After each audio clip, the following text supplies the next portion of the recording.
Can you please explain to everyone out here what Jesus stood for, and especially the qualities of love, how to love your neighbor even if they don't agree with you? That's a beautiful question. Yeah. So John 8, if I'm drawing from memory correctly, best embodies both Christ's mercy and love, but also his commitment to truth.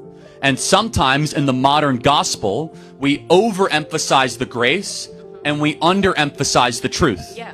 And so we are far too willing to say, hey, Jesus loves everybody, but we don't get to the second part of the conversation that says Jesus doesn't want you to live in sin. So this is, in John 8, it's best embodied, right? Almost every Christian in this audience will be able to tell you the first part of this, which is a bunch of Sadducees and Pharisees who are standing around with rocks, and they're about to stone the prostitute woman. And Jesus comes up and says, let the first among you without sin cast the first stone. And everyone starts dropping the rocks. But what comes next shows that Christ is not just grace-focused, he's simultaneously truth-focused. He goes up to the woman who had a career in selling herself for sex and said, sin no more.